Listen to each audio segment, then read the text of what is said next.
കമ്മിറ്റിയാണ് പുതുമ നിറഞ്ഞ ഈ സമര രീതി അവതരിപ്പിച്ചത്. വർദ്ധിച്ചു വരുന്ന ഹർത്താലിനും ബന്ദിനുമെതിരെയാണ് മാവേലി ഒറ്റയാൾ സമരം നടത്തിയത്. ഈ വർഷം മാത്രം 84 ഹർത്താൽ ജില്ലയിലും സംസ്ഥാന തലങ്ങളിലുമായി നടന്നു. സംസ്ഥാനം ഒരു ദിവസം സ്തംഭിക്കുമ്പോൾ 800 കോടി രൂപയാണ് പൊതുഖജനാവിന് നഷ്ടമാവുന്നത്. കഴിഞ്ഞ 7 മാസം കൊണ്ട് KSRTCക്ക് മാത്രം 8.21 കോടി രൂപയാണ് നഷ്ടമുണ്ടായതായി ഹർത്താൽ വിരുദ്ധ മുന്നണി ചൂണ്ടിക്കാട്ടുന്നു. ഇതിന്റെ പശ്ചാത്തലത്തിൽ ഹർത്താലും ബന്ദും ഒരു കാരണവശാലും അനുവദിക്കരുതെന്ന് മഹാബലിയും പറയുന്നു.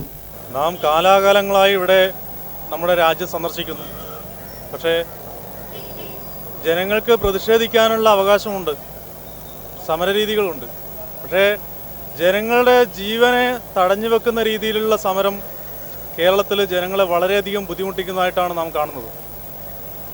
അതുകൊണ്ട് തന്നെ ഇതിനെ പ്രതിഷേധിക്കാൻ വേണ്ടിയിട്ട് ആണ് ഇവിടുത്തെ ഭരണാധികാരിയുടെ മുൻപിൽ നാം സത്യാഗ്രഹം ഇരിക്കാമെന്ന് വെച്ചത്. ജനങ്ങളെ ജീവനും സ്വത്തിനും സംരക്ഷണം നൽകുക എന്നാണല്ലോ ഭരണാധികാരിയുടെ രീതി. നാം ഭരിക്കുന്ന മാവേലിയായിരുന്നു നാം ഭരിക്കുന്ന കാലത്തും വളരെ നല്ല രീതിയിൽ തന്നെ ജനങ്ങളെ യാത്രാ സ്വാതന്ത്ര്യം അനുവദിച്ചിരുന്നു.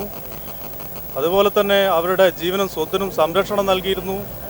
പക്ഷേ എന്നാൽ ഇവിടെ നാം കാണുന്നത് ഹർത്താൽ എന്ന ഒരു ആഭാസത്തിൻ്റെ പേരിൽ ജനങ്ങളെ മുഴുവനായിട്ടും പൂർണ്ണമായിട്ടും തന്നെ അവരുടെ യാത്ര തടഞ്ഞു വെക്കുകയും ഭരണാധികാരികൾ പോലും അതിന് അനുകൂലമായിട്ട് മുഖം തിരിക്കുന്ന കാഴ്ചയാണ് നാം കണ്ടുവരുന്നത്.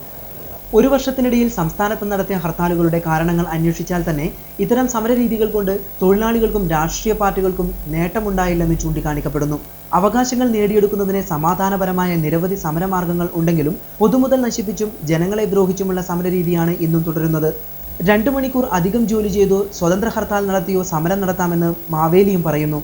ഇവിടെ വിദേശ രാജ്യങ്ങളിൽ പോലും അതായത് 2-3 മണിക്കൂർ കൂടുതൽ ജോലി ചെയ്തുകൊണ്ടാണ് പ്രതിഷേധിക്കുന്നത്, അല്ലേ?